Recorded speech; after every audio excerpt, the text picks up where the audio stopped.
બોટાદ જિલ્લાના આજુબાજુના ગામની અંદર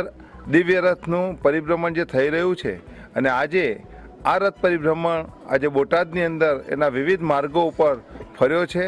અંદાજે કહી શકાય કે લગભગ 5,000 જેટલી કાર, બાઇક અને 2,000 જેટલી કાર સાથે અને રેલીમાં ઓછામાં ઓછા લગભગ 20,000 લોકોની, સર્વ ધર્મના લોકોની, સર્વ જ્ઞાતિના લોકોની આજે મહારેલી થઈ, મહારથયાત્રા થઈ અને અંતે જે પ્રમાણે એક સભાનું આયોજન થયું કે જેની અંદર મા ઉમિયાના મંદિરનું નિર્માણ શા માટે, સર્વ ધર્મને સાથે રાખીને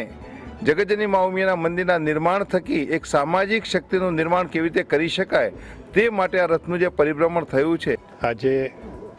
દરેક નાગરિકો હજારોની સંખ્યાની અંદર અહીંયા આજે ઉપસ્થિત થયા, મોટી રેલીની અંદર ભાગ લીધો. બાઇકો અને ગાડીઓની રેલી ન જોઈ હોય ઘણા વર્ષોથી એવી બોટાદમાં આજે જોવા મળી અને આ ઉત્સાહ જ બતાડે છે આપણને કે લોકો એક સાથે બોટાદની અંદર સારા કામની અંદર કઈ રીતથી જોડાય છે એ આજે આપણે અહીંયા જોઈ રહ્યા છીએ. અને મને વિશ્વાસ છે કે આવતા દિવસોમાં બોટાદ જિલ્લાના વિકાસ માટે કડવા પાટીદાર સમાજ દરેક સમાજને જોડે લઈને વિકાસની અંદર આગળ વધશે એવો મને સંપૂર્ણપણે વિશ્વાસ છે.